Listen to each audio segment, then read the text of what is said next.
여러분, 요즘 들어 문득 나는 왜 이렇게 게으를까 라며 스스로를 자책했던 적이 있으신가요? 저 역시 얼마 전 해야 할 일을 끝내 미루고 누워있는 제 모습을 보면서 깊은 자책감에 빠졌던 날이 있었습니다. 하루를 돌아보면 도대체 한 게 없는 것 같고 내 의지가 이것밖에 안 되나 싶어 마음이 참 무거웠죠. 그날 밤 스스로에게 물었습니다. 나는 왜 이렇게 하려던 일을 자꾸 미룰까? 가만히 내면을 들여다보니 답은 생각보다 단순했습니다. 이 일을 끝내봤자 나를 움직이게 만들 만한 보상이 없다고 느꼈기 때문이었습니다. 우리가 바라는 보상은 사실 명확하잖아요. 눈에 보이는 돈, 유튜브 조회수나 구독자, 혹은 남들의 인정 같은 것들. 하지만 그런 거창한 결과가 당장 눈앞에 나타날 리 없으니 자연스럽게 의욕도 떨어지고 손을 놓아버리게 되는 거였습니다. 그런데 그 순간 이상한 생각이 하나 들더라고요. 그럼 정말 나에게 아무런 보상이 없었나? 아니었습니다. 어찌되었든 글 하나, 영상 하나를 끝냈을 때 느껴지는 작은 성취감, 어제보다 내가 아주 조금은 나아졌다는 나만의 만족감, 분명히 제 안에도 작지만 선명한 보상들이 존재하고 있었습니다.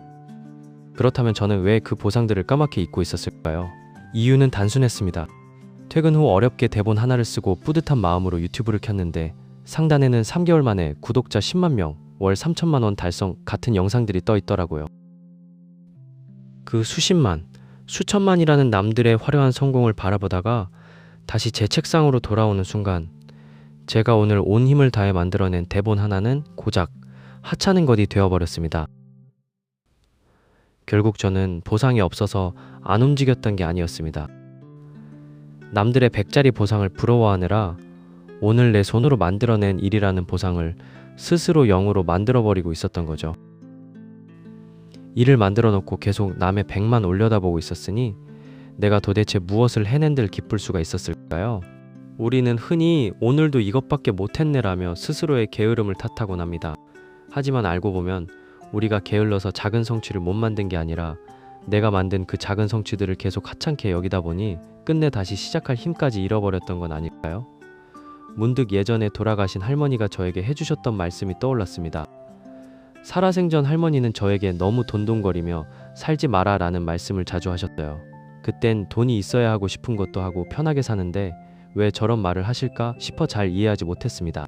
하지만 요즘 들어 그 말씀의 의미를 조금 다르게 이해하게 되었습니다. 그건 돈을 벌지 말라는 뜻이 아니라 오로지 눈앞에 큰 결과만 쫓다 보면 그 목적지에 닿기도 전에 이미 내 손에 차곡차곡 쌓이고 있던 수많은 가치들을 전부 무의미하게 만들어버릴 수 있다는 뜻이었음을요. 저 역시 돈도 많이 벌고 싶고 제가 하는 일들이 다 잘 됐으면 좋겠습니다. 그 마음은 지금도 변함이 없습니다. 다만 그 목표에 도달하기 전까지의 내 삶을, 그리고 오늘 내가 묵묵히 쌓아 올린 이 소중한 시간들을 전부 실패나 게으름이라는 단어로 뭉개버리고 싶지는 않습니다. 결국 내 삶을 진짜로 바꾸는 건 남들의 화려한 백이 아니라 내가 오늘 포기하지 않고 만들어낸 일이라는 작은 성취일 테니까요. 남들의 속도와 보상에 나를 가두지 마세요.